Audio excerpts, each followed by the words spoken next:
Oke, baik. Assalamualaikum warahmatullahi wabarakatuh. Waalaikumsalam warahmatullahi. Selamat pagi teman-teman Sobat UMPR.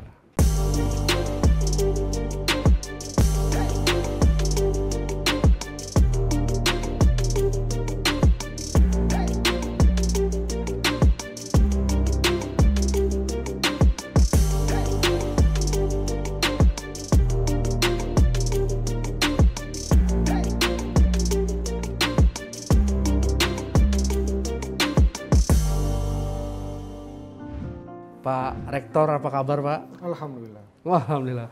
Dari cara beliau menjawab alhamdulillah, kita udah bersemangat ini kan menghadapi pandemi yang tidak tahu kapan berakhir ini. Nah, kalau bicara pandemi dan sebelum pandemi Pak. Sebelum pandemi seingat Bapak, kalau UMPR itu rekrutmennya mahasiswa barunya berapa Pak?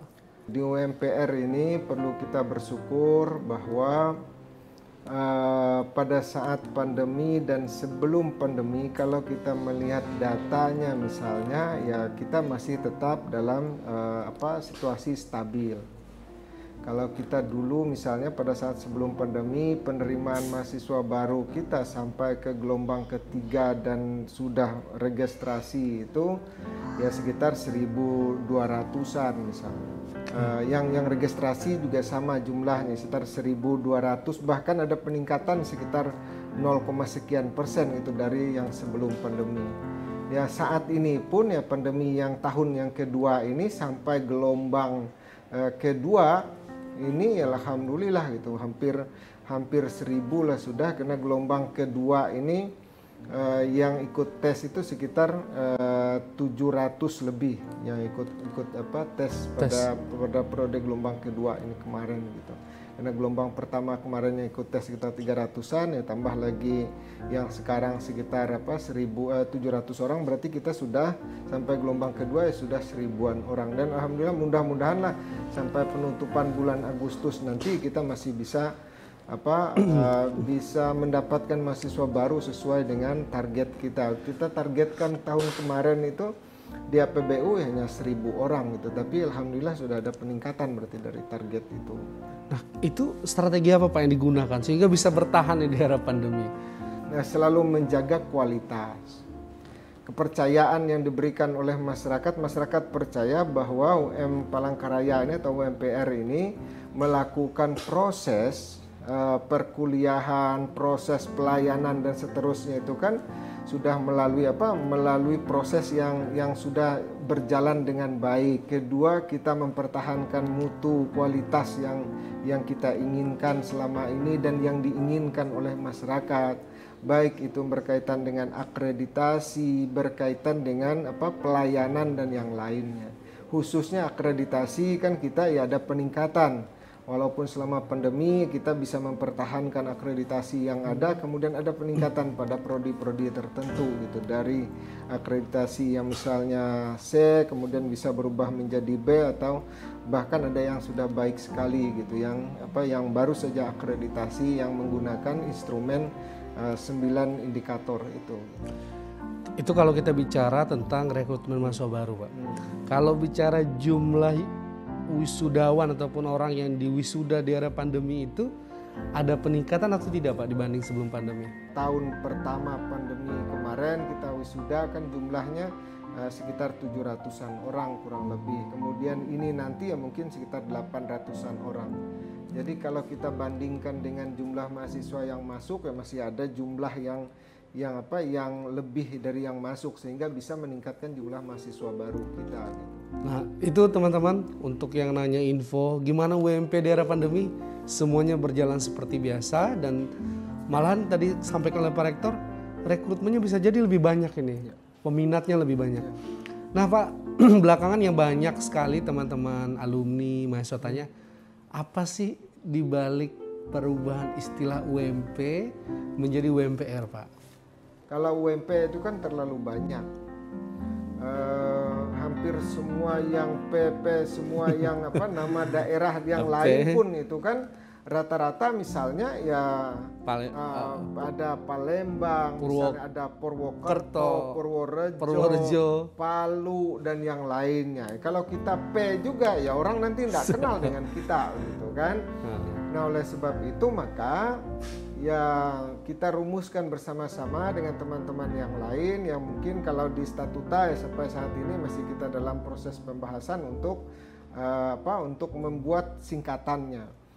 Nah, saya tergelitik hati untuk membuat singkatan itu karena pada saat misalnya milad kita yang ke-33 kemarin kita menghadirkan Pak Ketua Umum Profesor Haidar Nasir pada saat itu menyampaikan dan nanya kepada saya, Pak Rektor apa singkatannya gitu, UMP itu. Nah, karena terlalu banyak P-nya Pak, jadi saya UM Palangkaraya, belum ada singkatan toh. Iya Pak. Nah, maka tergelitiklah hati saya kalau kita buat singkatannya yang agak sedikit lah dibandingkan dengan yang lain sehingga orang nanti mudah untuk mengingat gitu kan.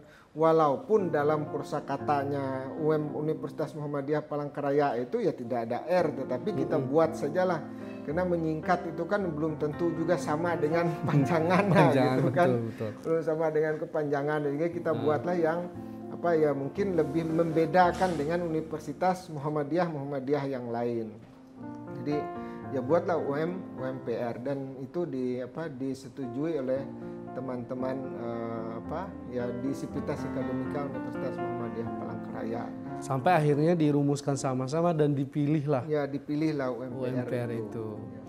Oke, teman-teman, kita tahan dulu, kita nikmati dulu musik dari tim kita berikut ini.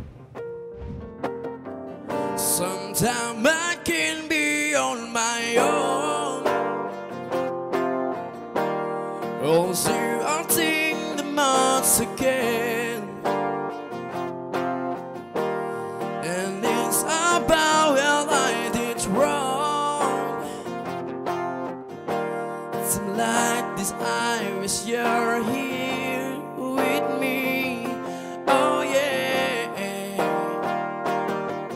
For all the things I didn't do and all the love that I have got to you, I'm sorry. I wish I could turn back the time and let you know I never mean to hurt you. I'm sorry. I'm sorry. I miss you and went on my own. Oh, now I feel too much again. It's blinding cold after you're gone. Times like this, I wish you here with me. Oh yeah, and hold me,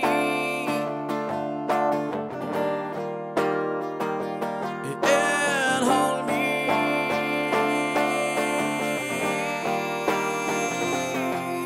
For all the things I didn't do and all the love that I have got to you, I'm sorry. I wish I could turn back the time and let you know I never meant to hurt you. I'm sorry. I'm sorry.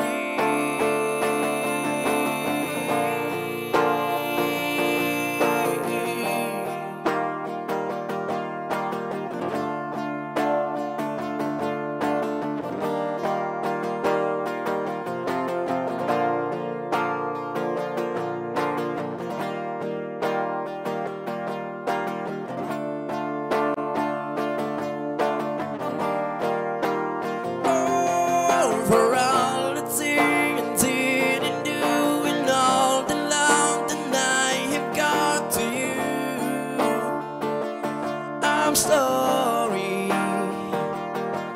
I wish I could turn back the time and let you know I never meant to hurt you.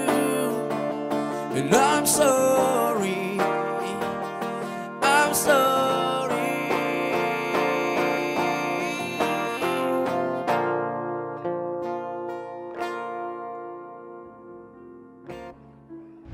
Oke, teman-teman, terima kasih tetap stay tune di channel kita dan kita lanjut nih ngobrol sama Pak Rektor tentang UMPR di masa depan, sekarang dan OTW masa depan gitu. Pak Rektor, apa yang melatar belakangi Bapak memiliki ide membuat studio UMPR Menyapa ini, Pak? Simpel aja sebenarnya, kita kan perlu promosi yang lebih masif. Nah, melalui UMPR Menyapa ini kan adalah salah satu dari cara kita mempromosikan UMPR ini ke masyarakat secara luas, baik yang di Kalimantan Tengah ataupun yang di seluruh Indonesia ini. Kalau kita misalnya nanti ya setelah ini kan kita edit kemudian kita masukkan ke YouTube ya, sehingga semua orang akan melihat gitu perkembangan UMPR, kemudian siapa bintang tamunya dan yang lainnya, sehingga itu akan memberikan informasi secara luas kepada masyarakat. Dan orang tahu nanti misalnya ada channel YouTube UMPR, ya orang akan hadir di YouTube saja untuk mencari informasi UMPR itu sendiri. Nanti baik yang dari narasumber yang di luar, tetapi nanti ada hal-hal yang mengena tentang UMPR juga yang dibicarakan dan yang lainnya, sehingga ini akan menambah suplemen lah bagi UMPR supaya lebih dikenal oleh masyarakat secara luas.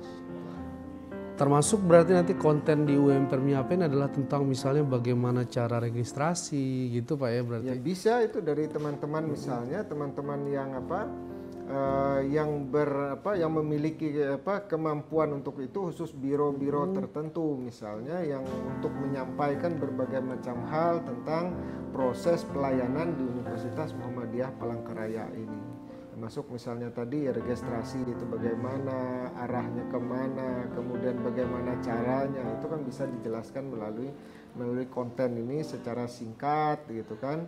Walaupun tidak menggunakan waktu yang terlalu panjang gitu kan. Kalau terlalu panjang juga kan bosan juga nanti orang nontonnya gitu. Kecuali dibuat dalam bentuk dua episode atau apa gitu. Kalau memang ada yang panjang dan seterusnya.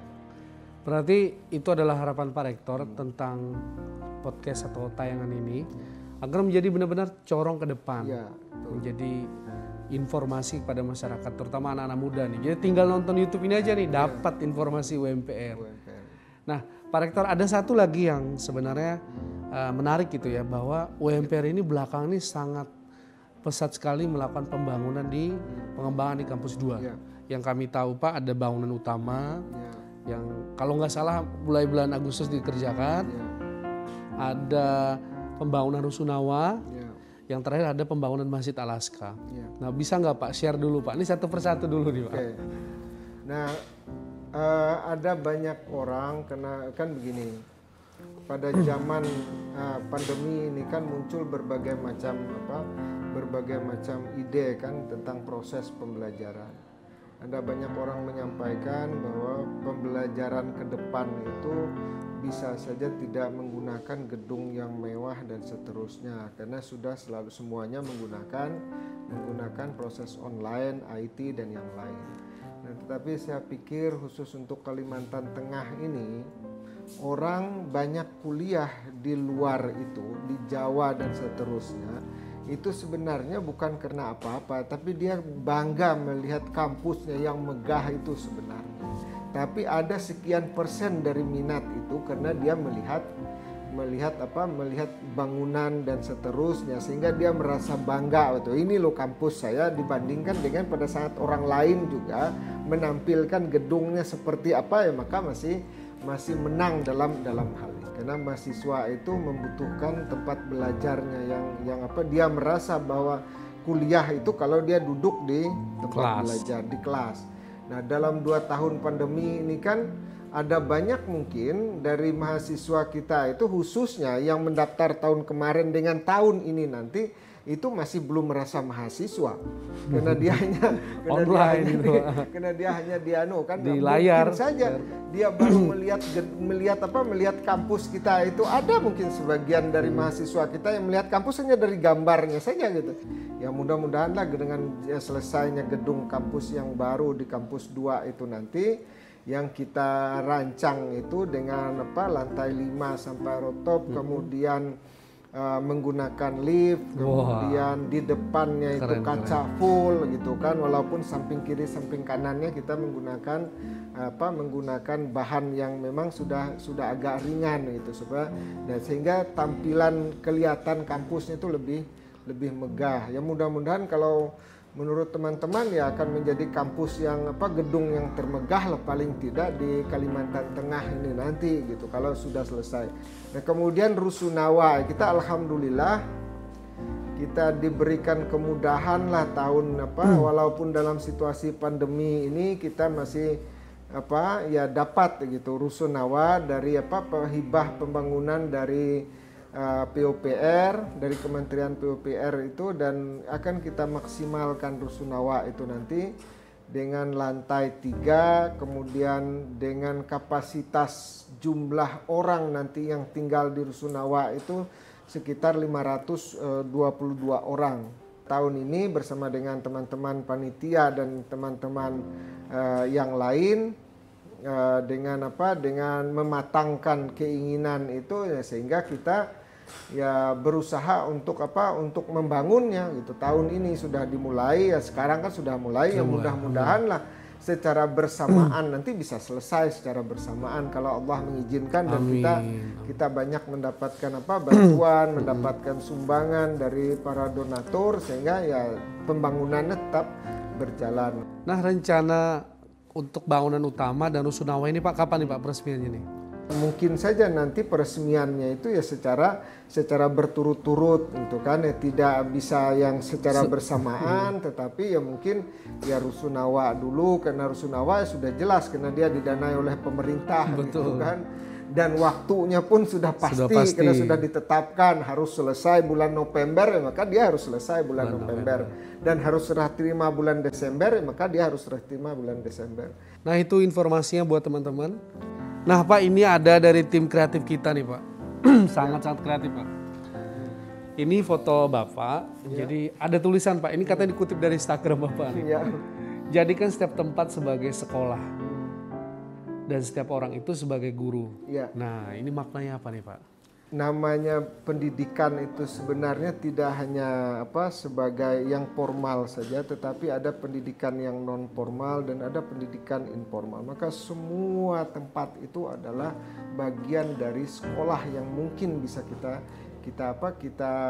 ambil hikmah dalam kehidupan itu. Ini yang jadikanlah semua tempat itu kan kita mengambil hikmah dari semua saja.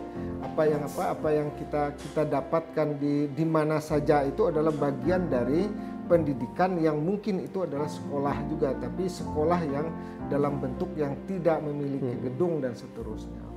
Pak terakhir, apa pesan yang mau disampaikan kepada seluruh mahasiswa dan alumni kita dimanapun berada Pak? Menjaga nama baik alma mater itu sudah pasti gitu, karena dimanapun nanti orang akan ingat bahwa kita itu lulusannya di mana, maka itu yang perlu harus dijaga. Makanya kita akan selalu sampaikan dalam di bawah UMPR kita itu kan ada kata-kata unggul dan berkarakter. Sebenarnya itu akan menunjukkan bahwa semua lulusan UM Palangkaraya itu adalah orang yang unggul semuanya. Maka harapannya ya semua alumni juga bisa menyampaikan kepada masyarakat bahwa UMPR ini adalah salah satu perguruan tinggi yang sangat baik dan memiliki kualitas yang melebihi dari perguruan tinggi negeri yang ada di baik itu di Kalimantan Tengah ataupun secara nasional gitu. Oke baik teman-teman, terima kasih Pak Rektor atas waktunya. Para alumni, mahasiswa tolong nanti komen kenangan-kenangan ketika di kampus, misalnya apa tempat-tempat di kampus yang asik buat nongkrong, tolong komen dan jangan lupa subscribe dan juga like video-video berikut ini. Pak Rektor terima kasih Pak sudah berkenan merilis episode perdana kita ini. Terima kasih atas waktunya. Wassalamualaikum warahmatullahi wabarakatuh. Waalaikumsalam. Mengharapkan hujan larutkan nyanyian malamku, akankah ku rasa membasahkan